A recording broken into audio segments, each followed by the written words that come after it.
Olá, pessoal. Segundo bloco do Na Realcast, hoje falando sobre a proibição dos celulares, a Lei 15.100, que entrou em vigor dia 13 de janeiro de 2025. Você está na Votes Educação, o sistema de ensino que mais cresce no Brasil. Professor Alex Homero aqui apresentando.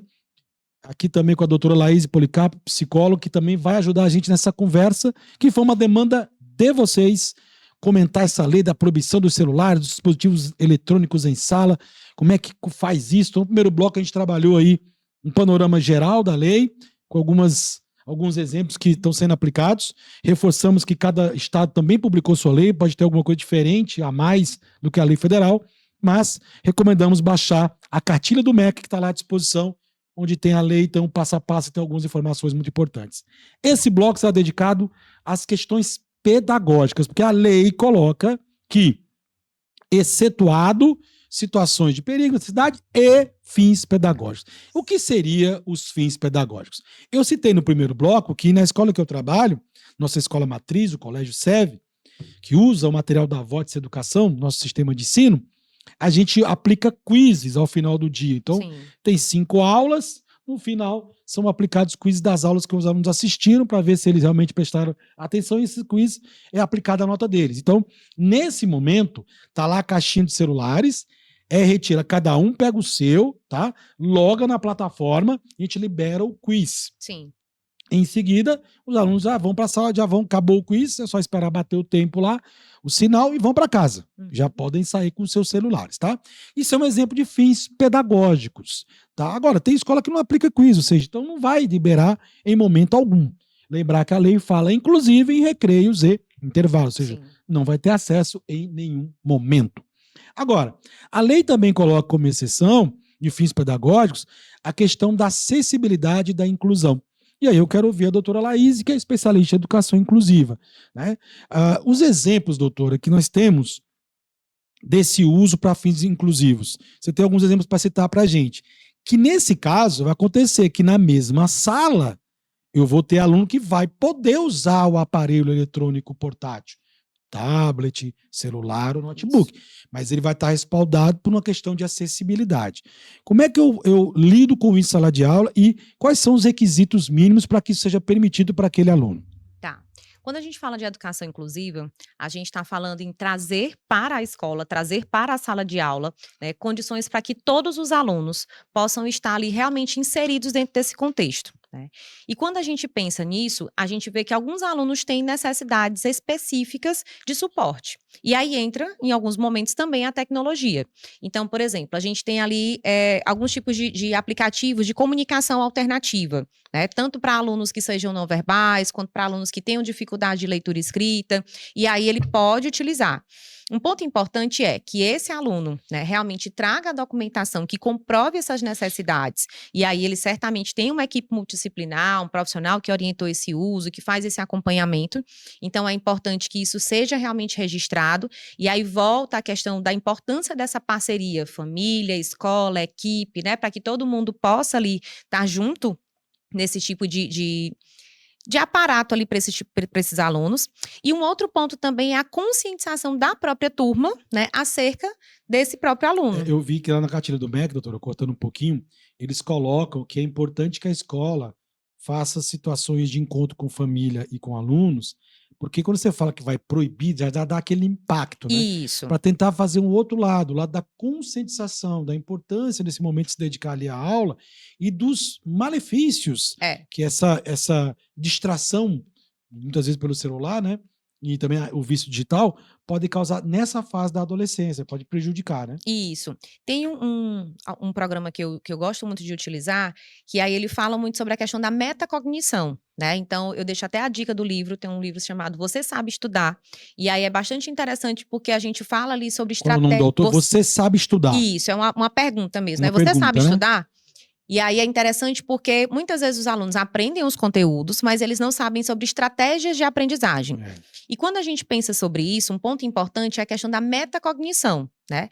Trazendo de uma maneira muito simplificada, é o quanto eu sei que sei aquele conteúdo, né? O quanto eu sei que aquela estratégia é eficaz, o quanto eu sei que aquele modo de estudar realmente está funcionando.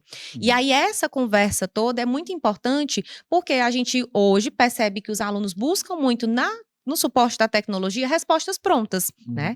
E eles não conseguem também trazer o pensamento crítico de que será que todas as respostas que eu estou encontrando ali, de fato, são certas, né? Vão ser efetivas e o modo que eu estou construindo esse aprendizado vai ser realmente eficaz? Então, é por aí que a gente precisa também conversar. Fora, né, as questões emocionais, as questões sociais que estão muito prejudicadas. Essa questão a criança e o adolescente que vai precisar usar o aparelho. Na lei não coloca, mas é conveniente, obviamente, que a escola comprove isso através de um laudo dos pais. Sim, Não é isso? isso. Esse laudo ele é assinado por quem? Por que eu estou fazendo essa pergunta? Hoje existe um fenômeno da laudatização. Confere. E aí, o Ctrl-C, Ctrl-V que é usado, Isso. né? Por alguns colegas da área. E as escolas ficam meio que reféns, né? Porque a escola não tem um entendimento quando vem lá escrito, né? Então, assim, para que a escola também possa se proteger, por isso que é interessante que você tenha um profissional da psicologia na sua escola, da psicopedagogia também na sua escola, para poder entender um pouco disso e se respaldar. Caso você não tenha, você faça uma consulta a um profissional da área. Isso. Porque muitas vezes, né, os pais pegam só um ou outro, Ctrl-C, Ctrl-V e trazem, e às vezes a criança vai prejudicar a criança, o pai acha que vai ajudar, vai prejudicar.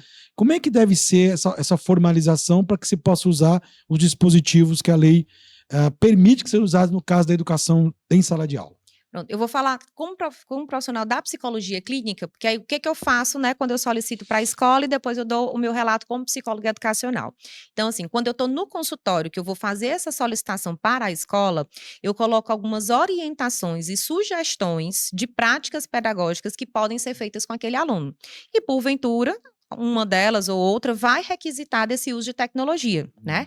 Então, eu deixo de maneira bem clara e coloco da maneira mais específica em que situações, com quais objetivos, se necessita de supervisão, qual é o tipo de acesso que vai ser feito, né? Para que realmente a escola possa compreender o que vai ser utilizado, como vai ser utilizado, quando vai ser utilizado, enfim. Então, para dar o máximo de informações para a escola. Inclusive para que os outros alunos também sejam cientes, ó, pessoal. Exato. Nós temos, não precisa expor, lógico, né? Isso. Mas vai ter a pergunta. Vai ter, no geral, só pessoal, há situações em que é permitido, porque as crianças precisam, o adolescente precisa desse dispositivo para poder ter uma acessibilidade, sentir-se na inclusão, porque, obviamente, menino é menino, né? Criança sabe, mas por que o tio tá usando aqui? Como é que pode e tal? Isso. Então, assim, ó, gente, é porque ele não deve se expor a criança, ao mesmo tempo deve se conversar com a turma como todo, para esclarecer, né? Isso, se colocar realmente também qual os pais, a situação e tudo, e colocar, né, isso de maneira muito clara.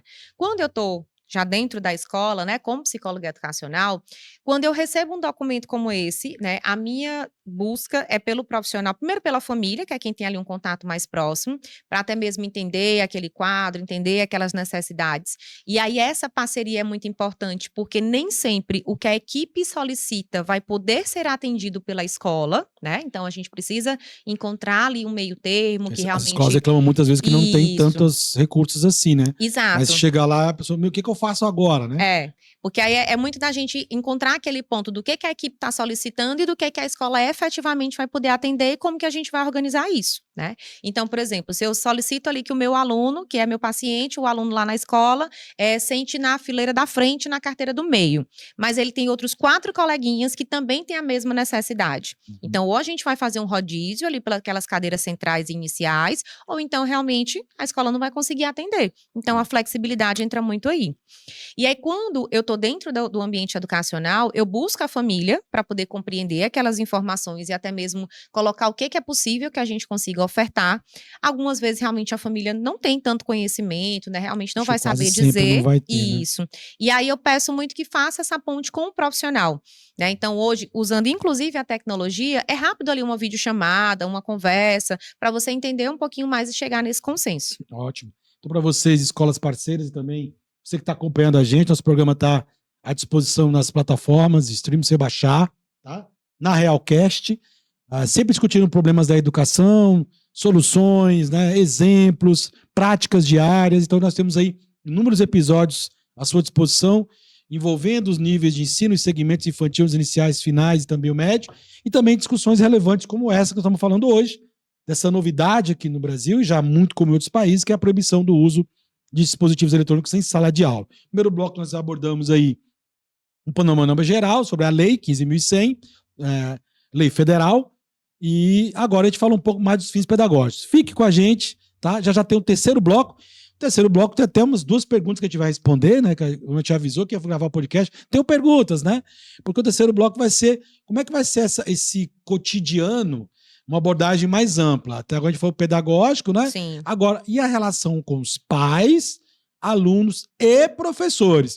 Já vou antecipar aqui. Tem professor que perguntou: e eu vou poder usar o celular em sala de aula? Na escola? E aí?